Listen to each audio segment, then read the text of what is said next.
Man, we're fighting demons out here. We're fighting a very difficult fight because the world wants to tear you down. The world wants to really break you down. But the reality is this: we must remain strong. We must be vigilant. We must carry ourselves in a way that other people can look our direction and say, I want to be like that man. Because the moment that you start leading from the front, the moment that you start carrying yourself, really start carrying yourself in a way that, people can see that you are walking with confidence, with a sense of conviction, where you're living your life with intention. You know what happens, guys? People start asking questions. What is that guy about? Who is he? Why is he moving that way? Why is he speaking that way? Why is he so confident? Well, when you start serving for a higher purpose, for something greater than yourself, everything changes. Everything. The way you look at life and how people look at you. The problem here is that most men don't have the courage to step up and start changing their lives and start walking a path, really the warrior's path. Instead, they sit around comfortable. They sit around in a world where everything is passive. And yet, they call themselves Christians. Well, as Christians, we want to live a passive, humble life. But that turns to weakness right off the bat. A strong Christian man, a man of faith, a man who serves for a higher purpose, and it doesn't even have to be a Christian. It could be any religion. It doesn't matter. As long as you believe for a higher purpose, if you believe and live for that higher purpose, there is something that you're pushing forth. Principles, values.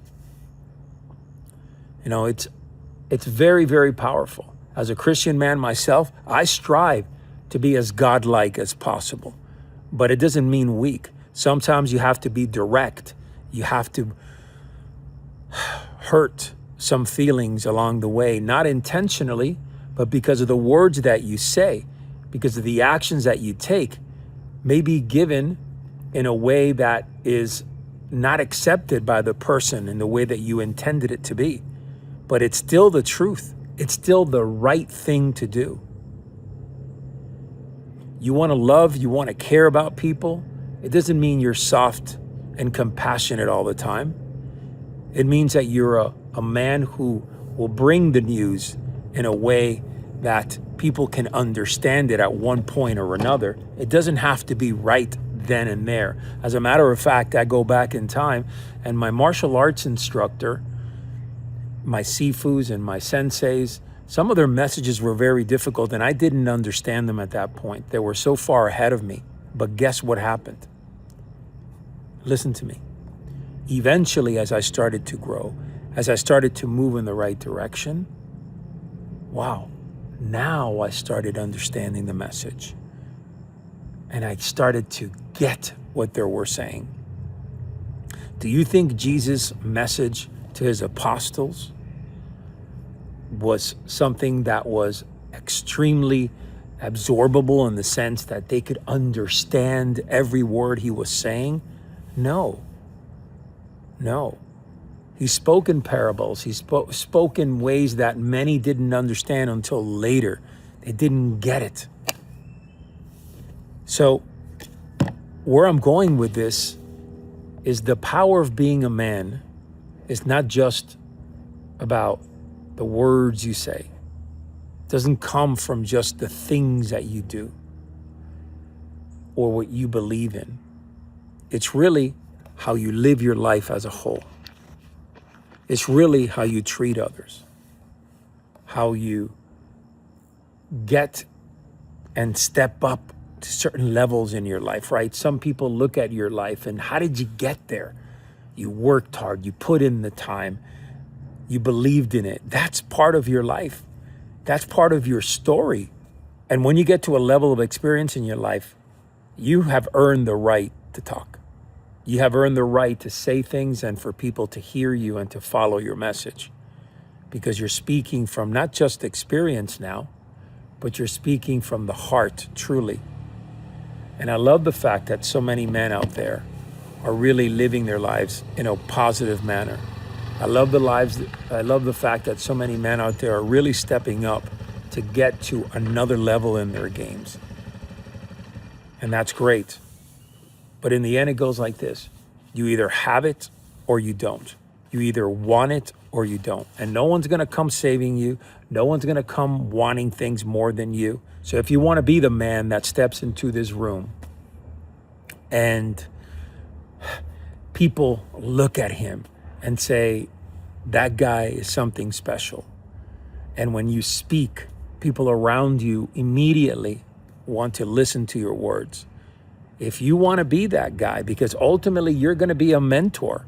When you get to that level, that's what you do. You mentor people. Because if you're serving for a higher purpose, what good is your experience if you're not sharing it with others to help them? So if you want to get to that higher level, you have to put in the time and the effort now, and the here and the now.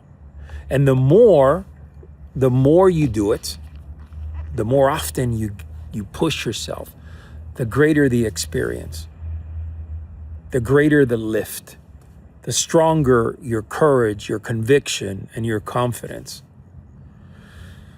So with that said, I encourage you to start immediately getting around great people, to start moving the needle, to start becoming that man who owns the room, being a leader amongst leaders, a leader in your household, a leader in your business, leader in faith, a leader within yourself.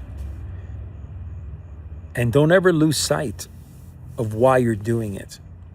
And it should never be a selfish thought process. You should be doing it because you want to help people, because you want to better yourself, because you're serving something greater. Because if you're just serving yourself, my friend, I'm going to tell you, that's sad. That's sad. Because we need men like you who have this type of experience, who want to share it with other people. Because that's how we are going to grow as a society and as a nation. What about leaving your legacy when you leave, when you're gone from this world? Don't people want to talk about you? Isn't that what you would like? I would love that. For people to remember what I did, and hopefully they can follow a path that I've created to build stronger men and that have a mission in life. Man, to me, that's like, wow, that's the best. With that said, not everybody can do that, and not everyone is willing to do that. But we need men like you who will step up and who will be great fathers and husbands and leaders and visionaries, and who live by the code and put in the time that you need to really build yourself up and then create yourself. Or sometimes, hell, it might be recreating yourselves. Sometimes in life, you reinvent yourself several times, and that's just part of it. And if this is the time for you that you're going to step up and recreate yourself, let's go. Become the best of the best. Don't stop halfway. Don't do it. Be that man of action that follows through, and then all of a sudden starts living a life that embodies this beautiful warrior spirit, where you can protect your family, you can provide for your family, you can be a man of affluence, of influence, yes, and of status. Because no matter how you look at it, and no matter how much you go against that, that's what it's about. So if you're serving for a higher purpose and you are trying to live a stronger life, a faith-driven life, a purpose-driven life, I ask you to step up today and become the best man possible. A man of action, a man who serves for something greater than himself, and go out there and help others and lead from the front. Listen, guys, if you're enjoying this channel, I'm going to ask you to do me a big favor. Smash that subscribe button, turn on the notification bell, drop some comments here. Let's get some engagement. For us, it has been very difficult over the last year or so. Why? Because we're kind of shadow banned. YouTube and some of these social media companies don't really give us an opportunity to spread our message. But if you start engaging and moving the needle, the algorithms will pick up, and I would really appreciate that, because we take a lot of time and pride bringing you some great content. With that said, may God bless you. Talk to you guys soon.